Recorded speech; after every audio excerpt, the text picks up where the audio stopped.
just kind of a quick brag, that group of people was recently recognized at our state association in 2024. The East Artail SWCD got the SWCD of the Year award. And it's because of the efforts that those folks do on a daily basis, trying to bring conservation to our area with the different programs. So our SWCD role, I think before we talked about SWCDs and what we do, but it's really about working with folks like you, our private landowners, to bring conservation to our county, right? To our counties, to our areas. And our two SWCD boards have really said, we want to bring as many resources as we can, right? So the financial and technical assistance, Steve has preached to me that we need to educate and enable over the 20 years that I've been here at the East Artail SWCD. So that's continuing what we're trying to do. And one of those things is conservation, right? It's all about conservation. So what is conservation? I've talked about this before, right? Who's got the definition? Wise use of our resources, right? That's what I learned in school, right? And recently I reread all of Leopold's Salem County Almanac. How many of you guys have read that book before? A few of you have. If you haven't, you really should, because he really talks about that. And a quote from that is, conservation is a state of harmony between man and the land, right? So we want to make sure we keep that harmony going. And for us to be able to do that, we need to work with you guys and making sure that we're bringing those resources with that. So one of the things that's currently happened is you've heard me talk about one watershed, one plans now. So our area of the state, our two SWCDs, all of those plans are completed. We just finished the Crowley watershed plan, just got approved in January. So now there's going to be financial resources coming from the state to help with conservation projects. The other thing is the irrigation RCPP that we previously had gotten. We got $3.5 million 3 or 4 years ago, and that was because of you guys and the efforts. You guys told us what you wanted. We took that forward. We worked with a whole bunch of partners to apply for some funds to get that to come down, and it worked really well. In 1 year, it was supposed to be a 5-year project. In 1 year, we went through all the financial assistance funds. And the nice thing is that I look at is a majority of those funds came to our two counties because we do things like this, and we have you guys prepared to sign up for those programs when it happens. I felt a little guilty because we took about 50% of the funds, but not really guilty because it helped you guys out, right? I know there's a couple of producers in here that got some of those funds here. The other thing is we were accepted, or we were told in December that we're going to be able to extend that with an additional $12 million coming from the federal government. By saying that, we're very hopeful that that's going to come, but as you guys know, politics at that federal level and funding coming out is a little wonky right now, right? I think we're going to have to wait a few months until all that figures out, but we're continuing to progress and get things in place so that if they do release the funds, hopefully we'll be able to have a sign up for that again in the next year. So again, thank you guys for coming. Another Aldo Leopold quote, right, is the oldest task in human history is to live on a piece of land without spoiling it. So as I leave, I want you guys to think about your role, the land that you own or the land that you operate, and knowing that we've got a lot of great conservation people in the room. You guys adopted a lot of conservation practices. Well, what can you do to make sure that the land that you're operating isn't spoiled for future use? Thinking about your kids and your grandkids and those people that are to come, because I think that's a legacy that we're going to leave when we do that. So think about that as our speakers are talking about that, as what different types of practices can you do to make sure that we're leaving that legacy for our future generations to come. With that, I'm going to turn it over to Mitch. Thanks, Darren, and thanks everybody for coming. Like Darren mentioned, I think we've got a pretty good lineup of speakers today. Before we get started with that, I just have a few slides to go over.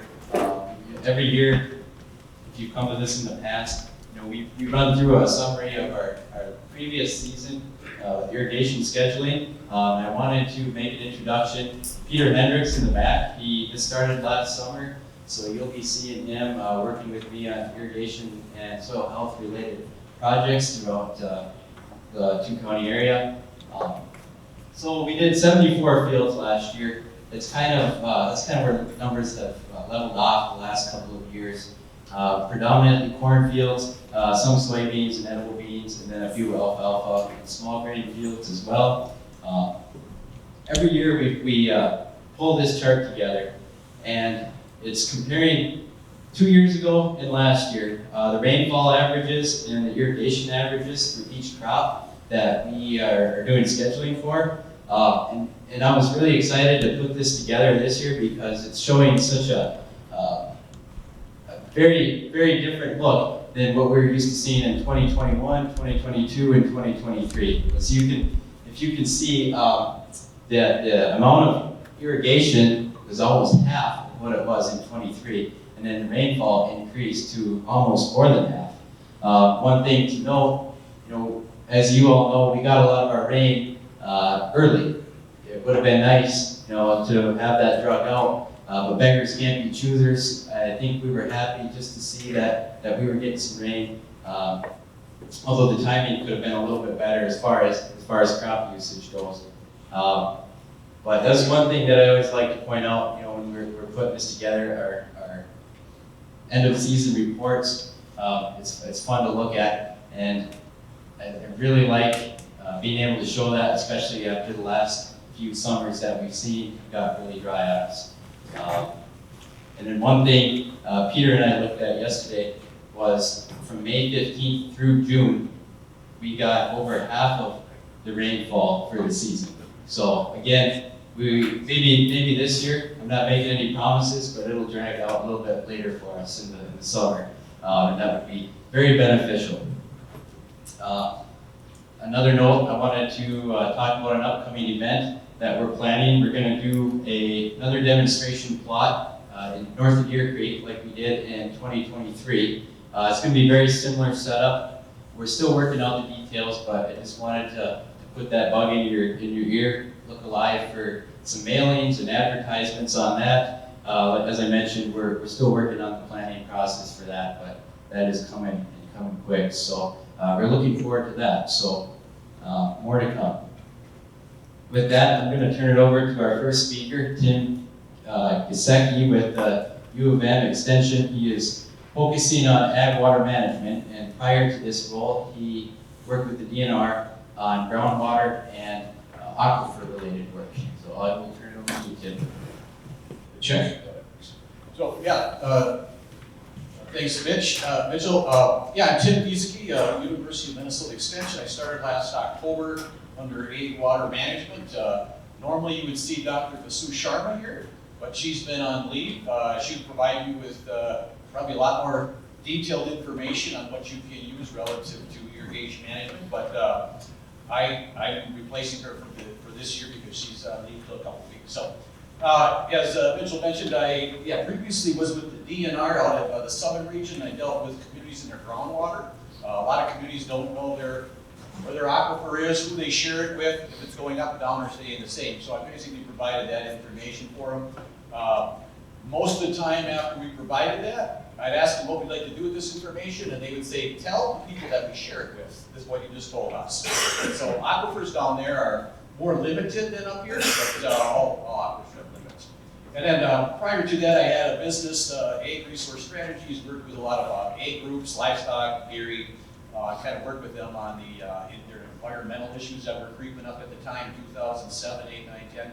And then worked with the Soil and Water Conservation Districts, Carver County, so that's why I got Darren's question right.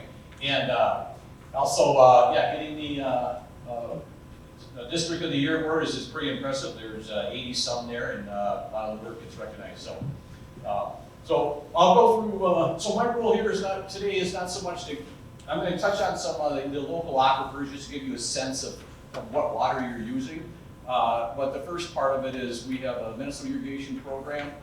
It's held normally in March, but this year, April 2nd, 9th, and 16th. It's in the 4th year. And just want to give you a little background on that and how you can kind of influence the direction of that in the future. So I'll just have some survey results up here, maybe talk on a couple of them. I won't have to go into detail on each one. But just let you know what people are thinking. There's an advisory group that meets in December, and that kind of discusses that. And then one of the survey questions was community management of aquifer levels and drought years, and that one ranked fairly high. So that's kind of why I'm touching on that. It's kind of an oddball question, I should say, and just wanted to see if there was interest in people want to know what do you care what the level of water is in the aquifer, and if you do, what can you do about it? Is there information around? Because they fluctuate, as Mitchell's slide showed. Some years you need a lot, some years you need a little, and when you need a lot, everyone needs a lot. So it's just how do you manage that resource, that wise use of resources? Well, wise use can be interpreted different ways, right? But how do you define that, and how do you make sure that that stays intact? So I covered a little bit of this. So just want to give you the Minnesota Irrigation Program. So Dr. Sue Sharpen advisors, they initiated in 2022. So when I came aboard and Sue left in early December for a few months, there was a great structure there to deal with. I met a lot of people in the industry. They really can see the support of this community. So that's very helpful. Met in December, as I mentioned, usually in March, but this year, because of Sue's absence, we touched it forward a little bit, so we'll see how that works with farming. I've farmed since '96, row crop until 2017, and now I custom rotational graze cattle. So you know how when planting comes around, nothing else is in your mind. So that's how that works. And then so that it's basically today, identify irrigation needs, expand the program.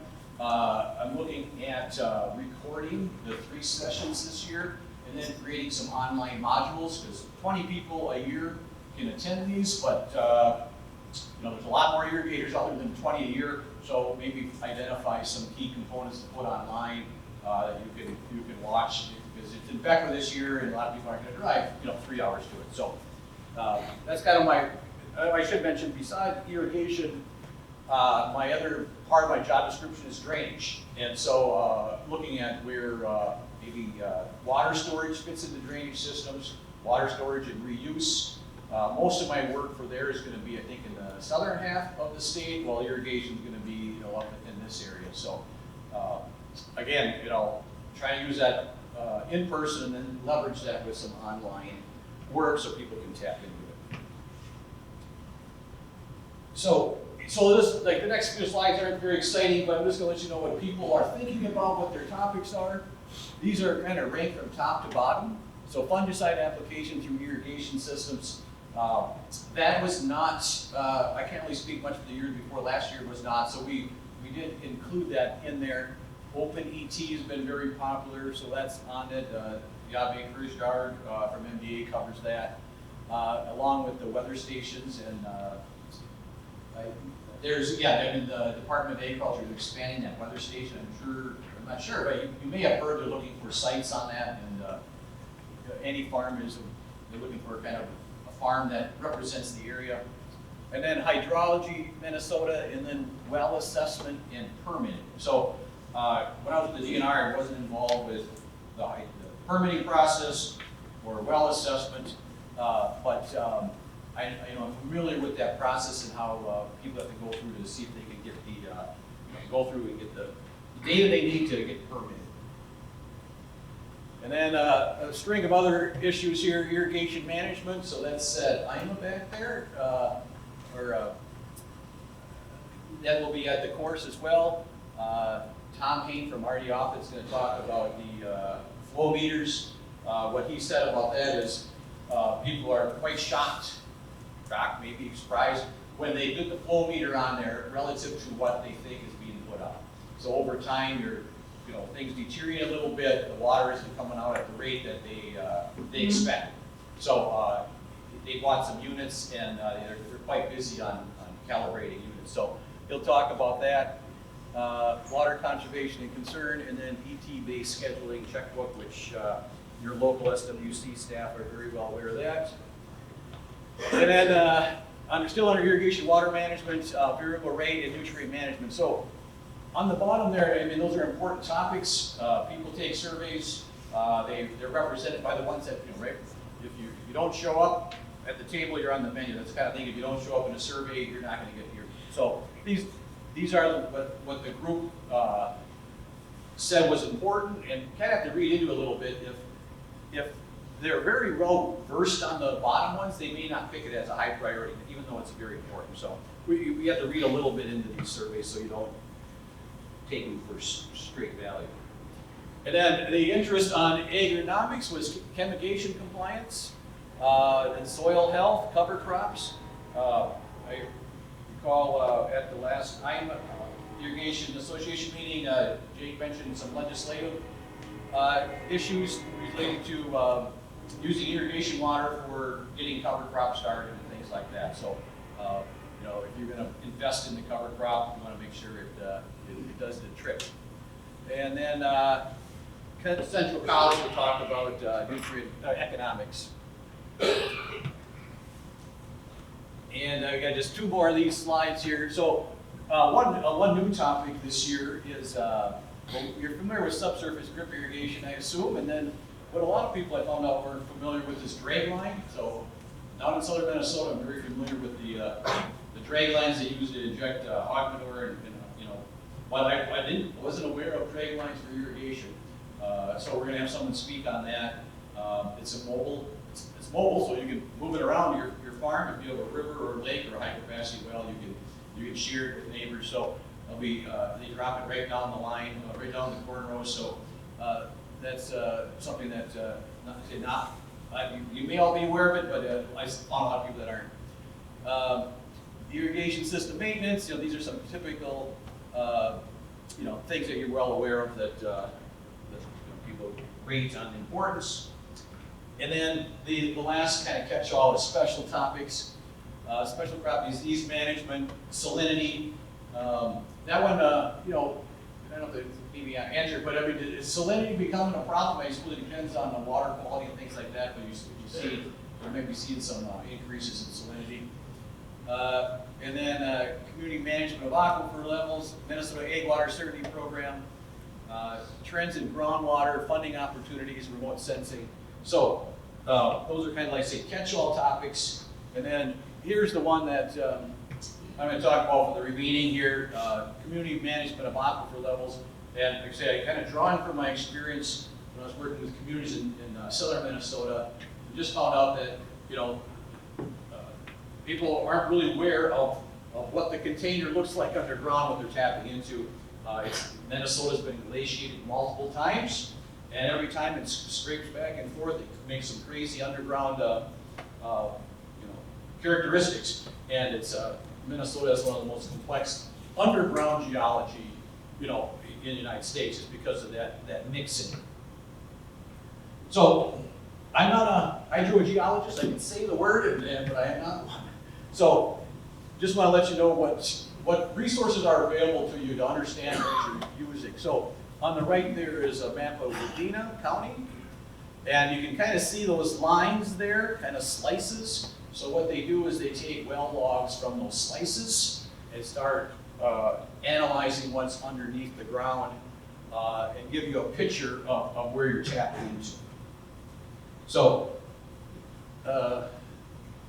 that cross section there, so A to A is up that top row there. So these look complex, but I'm very impressed with the science and how they interpret these, and you can really kind of figure these out pretty quick if you kind of know. So the colors on there refer to the time, how old the water is. The certain patterns are what's they're made up of. And then the wells you can see are where they're at. So you can kind of see the pink water is pretty new, meaning it's probably after 1953. And they used they let off a lot of atomic bombs in the 50s, and it put a lot of tritium in the air, hydrogen, with a 3 on it instead of a 1, and that goes in the groundwater. And you can pull that out and measure how much H3 is in there. And you can be, if there's none in there, that water is older than 1953. If it's in there, it's younger than 1953. And then there's mixed, so you can see there's a lot of pink up there. So all that water is fairly new from 1953 on. So good news, it recharges, right? Water rains, it recharges. If it's blue, it hasn't recharged. So you get to, one thing about models, right? I mean, it's easy to adopt a model. There's a lot of unknowns in here, so you can't take this as 100%, but it's obviously very useful. And then the kind of bottom ones there are really, they don't really have any kind of water holding capacity.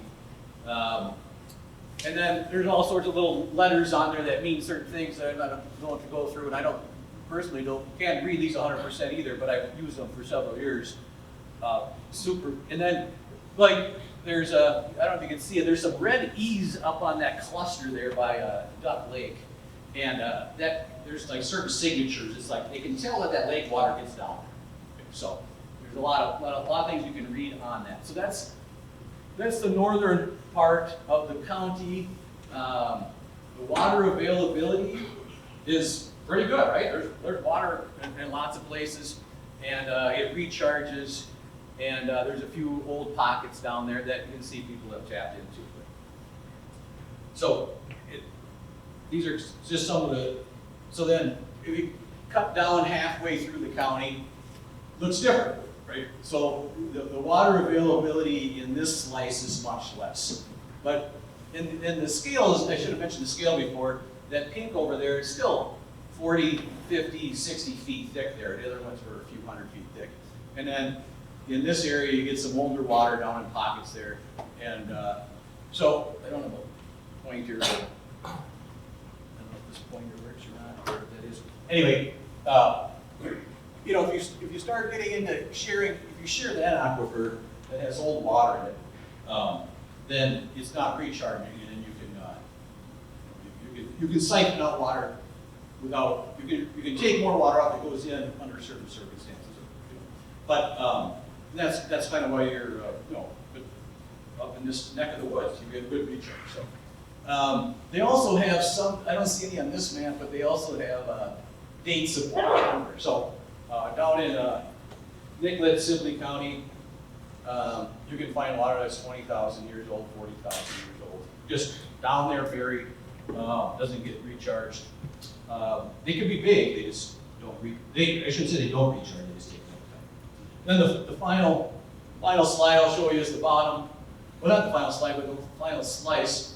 And again, you can see the water availability is thicker, or more pronounced, I should say, than the middle. And I'm sure if you live around here, you know where the irrigation is. And in that last slide before, there's probably not irrigation in that one area because there's not water available at the extent. And then on those big black arrows, all are facing that way.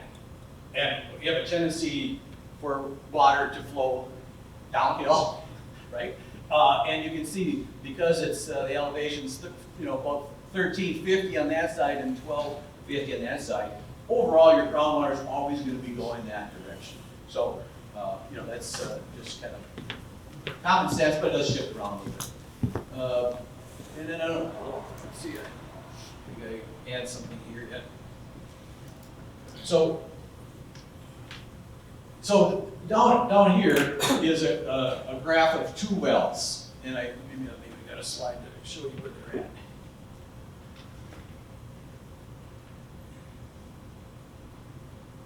So that second arrow there points to so if you want to know what your well is, the depth, you go to the Minnesota Well Index, you can find it on your map, you can see the depth of it. A lot of the wells in this area are between 60 and 100 feet deep. They recharge nice. They may get more contaminants in it because they recharge in hours or weeks. So that's a concern, but the recharge rate is very good. And you can see on this map, so this graph down here is in one of those blue aquifers. So ones that don't recharge as much. So you can see it always bounces back to the level. but it can go deep pretty quick. And this top line is one of those shallow wells. And so even though, so they're bigger, they're shallower, they hold more water, so the impact to them is less. You go to these deeper wells, then the impact of a drought season. So this is September 21. You can see that level drop pretty far compared to the other years, because that's in one of those little pockets. So why am I sharing this? Because as, you know, well, one of the things that Jake mentioned at the last meeting too was looking at legislation to perhaps use, if you didn't use all your water the year before, can you use it the next year if everything is fine? And you know, so you'll need data to make that decision, or someone will. And so depending on which aquifer you're tapping into, and I assume most of you are in the top 60 feet, so it's probably less relevant. But if you are in these smaller pockets deep that don't recharge, that might be something that, you know, you want to be aware of. So it's kind of like, you know, just kind of getting a sense of the container you're pulling out of, how much goes back in there at what rate, you know, those type of things. So